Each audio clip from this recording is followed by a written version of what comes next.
അവിയലിന് വേണ്ട കഷ്ണങ്ങളൊക്കെ നീളത്തിൽ അരിഞ്ഞെടുത്തിട്ടുണ്ട്. സവോളയും തക്കാളിയും പച്ചമുളകും കഴുകിയതിന് ശേഷം വേണം അരിഞ്ഞെടുക്കാനായിട്ട്. അരമുറി തേങ്ങ എടുത്തിട്ടുണ്ട് അരപ്പ് തയ്യാറാക്കാൻ വേണ്ടി. ഇനി ഇതിനകത്തേക്ക് ഒരു 3 പച്ചമുളക്,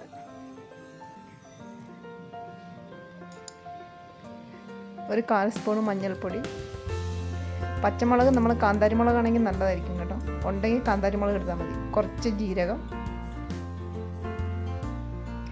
ഒരു 3 അല്ലി വെളുത്തുള്ളി, കുറച്ച് ചെറിയ ഉള്ളി.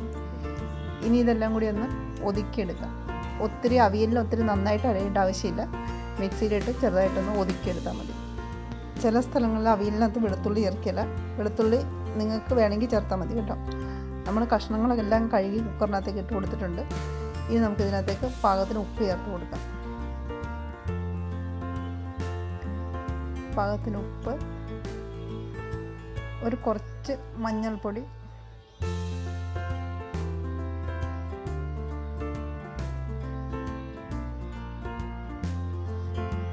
കുറച്ച് കറിവേപ്പില, സവോളയും പച്ചമുളകും കൂടി അരിഞ്ഞത്, തക്കാളി അരിഞ്ഞത്. തക്കാളി അവിയലിനകത്ത് ചേർത്ത് നല്ലതാണ് കേട്ടോ. തക്കാളി നിങ്ങൾക്ക് താല്പര്യം ഉണ്ടെങ്കിൽ ചേർത്താൽ മതി. ഇനി നമ്മൾ എല്ലാം കൂടി ഒന്ന് കൈകൊണ്ടൊന്ന് ഇളക്കി എടുത്തിട്ടുണ്ട്. ഉപ്പ് ചേർത്തകൊണ്ട് എല്ലാം കൈകൊണ്ടൊന്ന് മിക്സ് ചെയ്ത് കൊടുക്കണം. ഇനി നമ്മൾ അരച്ച് വെച്ചിരിക്കുന്ന അരപ്പ് ചേർത്ത് കൊടുക്കാം. ഇതിനകത്തേക്ക് നമ്മൾ ഒട്ടും വെള്ളം ചേർത്ത് കൊടുത്തിട്ടില്ല. പച്ചക്കറി കഴുകി വാരി ഒരു നനവില്ല, ഒരു നനവ് മാത്രം മതി. പിന്നെ വേണമെങ്കിൽ ഒരു മിക്സിയുടെ ജാറിലേക്ക് സ്വല്പം വെള്ളം ഒഴിച്ചിട്ട് അതൊഴിച്ച് കൊടുക്കാം. ഇതൊത്തിരി അടിയിലേക്ക് ഇളക്കണ്ട, മേടി മാത്രം ഒന്ന് ഇളക്കി കൊടുത്താൽ മതി. കാരണം തേങ്ങ ചിലപ്പോൾ ഒത്തിരി അടിയിലേക്ക് പോയാൽ ചിലപ്പോൾ അടിക്ക് പിടിക്കും. അതുകൊണ്ടാണ് ഒരു ഇച്ചിരി വെള്ളം ഒഴിച്ച് കൊടുക്കുക. ഇതിനകത്ത് നമ്മൾ കറിവേപ്പില ചേർത്തിട്ടുണ്ട്. അവിയലായതുകൊണ്ട് നമ്മൾ തിളച്ച് പൊങ്ങത്തില്ല, അതുകൊണ്ടാണ് കറിവേപ്പില ചേർത്തത്.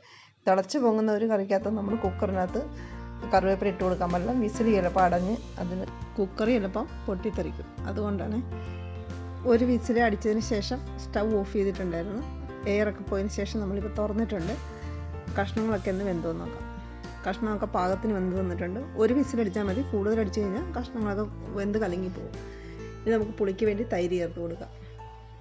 തൈരില്ലെങ്കിൽ വാളംപുളി പിഴിഞ്ഞിട്ട് കുറച്ച് പുളിവെള്ളം ചേർത്ത് കൊടുത്താലും മതിയേ. ഇനി ഇതിനകത്തേക്ക് ഒരു 1.5 സ്പൂൺ വെളിച്ചെണ്ണ. ഇനി എല്ലാം കൂടി ഒന്ന് ഇളക്കി കൊടുക്കും. സ്റ്റൗ ഓണാക്കിയിട്ടുണ്ട്. സ്റ്റൗ ഒന്നും കൂടി ഒന്ന് ചെറുതായിട്ടൊന്ന് തൈരൊക്കെ ചേർത്ത് ഒന്നും കൂടി ഒന്ന് ചൂടായി വരുമ്പോഴത്തേക്ക് നമുക്ക് സ്റ്റൗ ഓഫ് ചെയ്യാം. വീഡിയോ ഇഷ്ടമായെങ്കിൽ ഒന്ന് സബ്സ്ക്രൈബ് ലൈക്കും കൂടി ചെയ്യണേ. വെള്ളം ഒഴിക്കണ്ട, വെള്ളം അവിയലിനകത്ത് നമ്മൾ വെള്ളം ഒഴിക്കരുത് കേട്ടോ. വെള്ളം ഒഴിക്കാതെ ഉണ്ടാക്കുമ്പോഴത്തേക്കാണ് നമ്മൾ ഇച്ചിരി വെള്ളം ഒഴിച്ചിട്ട് തന്നെ ഇത് ഈ ഒരു പാകത്തിന് കിട്ടിയതേ.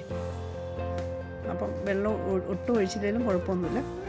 ആവിയിൽ തന്നെ കഷ്ണം വെന്ത് വരുമ്പോൾ വെള്ളം ഉണ്ടാവും അതിനകത്ത്. വീഡിയോ ഇഷ്ടമായെങ്കിൽ ഒന്ന് സബ്സ്ക്രൈബ് ലൈക്കും കൂടി ചെയ്യണേ.